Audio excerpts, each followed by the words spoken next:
अब मैं बिला ताखीर गुजारिश करता हूं अपने मोअज़्ज़ज़ मेहमान आली जनाब डॉक्टर मतीउर रहमान गोरखपुरी साहब से कि माइक पर तशरीफ लाएं और अपने ख्यालात का इजहार फरमा कर हमें आगाह करें।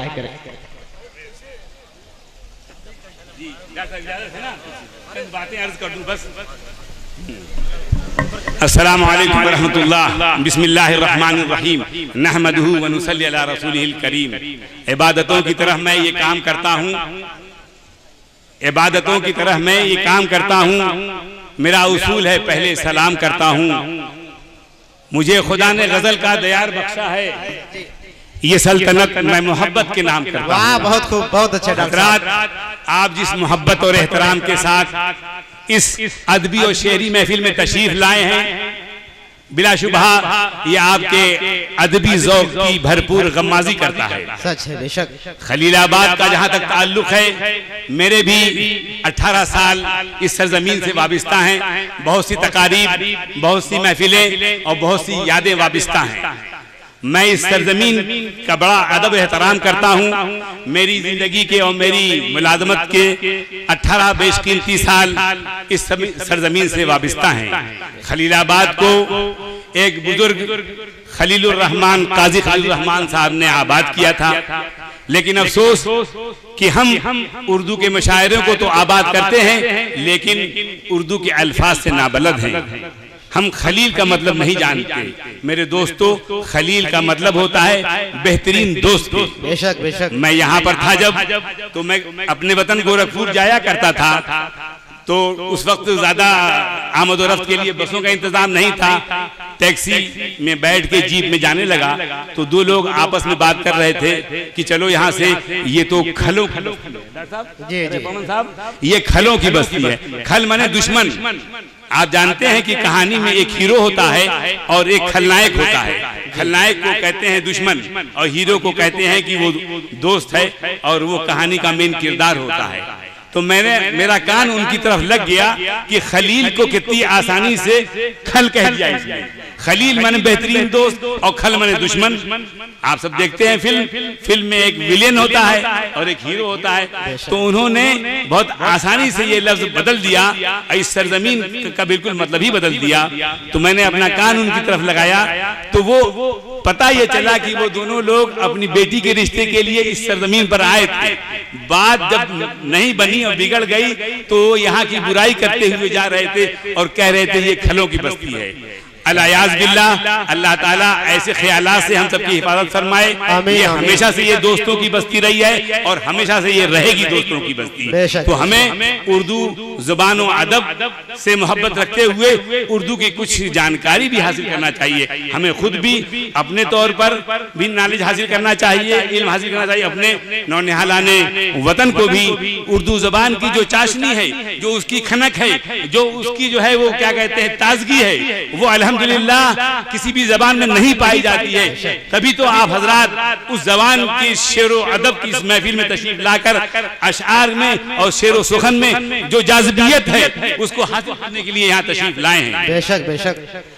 हजरात, सारा लब्बुलबाब ये है कि मैंने आपसे अर्ज किया कि सुकून दिल के लिए कुछ तो एहतमाम करूं, जरा नजर जो मिले फिर उन्हें सलाम करूं।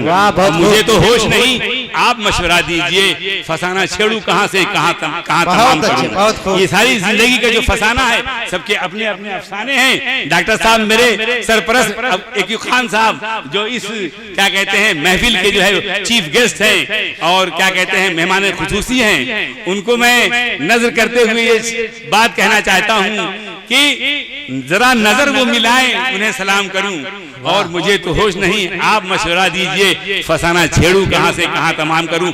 हर दिल में एक फसाना है, एक अफसाना जन्म लेता है, तो वो फसाने हो गए अब मताए खासवाम। डॉक्टर साहब ने भी अलीगढ़ से तालीम हासिल की है और मुझे भी ये अल्लाह ने खुश नसीबी बख्शी है कि मैंने भी अलीगढ़ यूनिवर्सिटी से तालीम हासिल की है। आप मेरे सीनियर हैं तो आप जानते हैं कि अलीगढ़ में बड़े बड़े अफसाने हकीकत में बदलते हैं। तो उन अफसानों के मुताल्लिक ये कहना चाहूंगा कि वो फसाने हो गए अब मताए खासवाम। जो फसाने हम समझते थे हम ही को याद है। हर दिल में एक ताजमहल होता है, ये अलग बात है कि तामीर न होने पाए। पवन साहब, ये अलग बात है निर्माण न होने पाए, तामीर न होने पाए। तामीर का मतलब कि निर्माण, यानी ताजमहल शाहजहां ने बनाया और शाहजहां ने एक लासानी मोहब्बत की मिसाल ऐसी कायम कर दी, बल्कि अल्लाह ने कायम करवा दी। किसी बादशाह किसी इंसान के बस की बात नहीं थी कि एक ऐसी मिसाल इस धरती पर बना दे कि पूरी दुनिया के जो है सदूर और वज़राए आज़म और ममलकत के बड़े बड़े रहनुमा आते हैं और उस इमारत के सामने खड़े होकर अपनी बेगमात के साथ तस्वीर खिंचाते हैं। एक शहंशाह ने बनवा के हंसी ताजमहल सारी दुनिया को मोहब्बत की निशानी दी है। वहीं एक शायर ये भी कहता है कि एक शहंशाह ने दौलत का सहारा लेकर हम गरीबों की मोहब्बत का उड़ाया है मजाक। बहरहाल ये अपने अपने सोचने की बात है। बहरहाल एक सोच ये भी है कि मोहब्बत की बात करो भाई, नफरतों की बात को क्यों जन्म देते हो। मोहब्बत की जो ये गजल की अभी जो महफिल सजाई जाएगी वो बिल्कुल मोहब्बत ही मोहब्बत होगी और उसके अंदर मोहब्बत जज्बे ईसार से, मोहब्बत जज्बे ईसार से परवान चढ़ती है और खुलूस दिल न हो तो दोस्ती से कुछ नहीं होती। आप दुनिया में कितनी भी दोस्तियां कायम कर लें और कितने भी जो है दोस्त बना लें, लेकिन अगर उसके अंदर लिल्लाहियत और खुलूस और इखलास अल्लाह के लिए ना हो तो सब बेकार है। वो दो कौड़ी की वो मोहब्बत है। तो अगर मोहब्बत कीजिए तो अल्लाह के लिए कीजिए और किसी से जो है उनसियत रखिए तो अल्लाह के लिए रखिए। तो बहरहाल इस सरजमीन का जो नाम है वो खलीलाबाद है। ये अलग बात है कि हमारी हुकूमतों को ये पसंद नहीं आया और उन्होंने संत कबीर नगर रख दिया। वो भी एक सूफी मनुष्य थे और उनके भी कलाम में जान है। अल्लाह के वो एक बंदे थे, उन्होंने भी अपने कलाम के जरिए उस दौर में लोगों के ख्यालात की सफाई की और लोगों को नेक बातें पहुंचाई। लेकिन वो कम पढ़े लिखे थे, उस वक्त पढ़ने और इल्म का ज्यादा रवाज नहीं था। बहुत सी बातों को समझने के लिए आपको इल्म हासिल करना पड़ेगा, दूसरी कौमों का भी आपको इल्म हासिल करना पड़ेगा। अरबी जबान की ये सब बातें अगर मान लीजिए है कि अजान देना है तो अजान का क्या मकसद है, अब वो नहीं समझे, या हो सकता है उन्होंने ना कहा हो, उनके दोस्तों ने कह दिया हो कि ये मुल्ला जो है अजान दे रहा है, क्या बहरा है खुदा।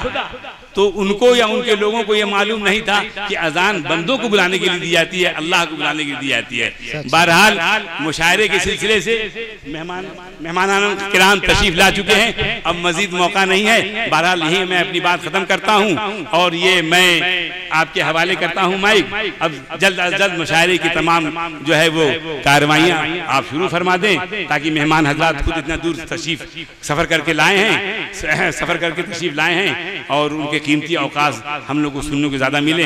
वो आखिर दावाना अनिल हम्दुलिल्लाहि रब्बिल आलमीन।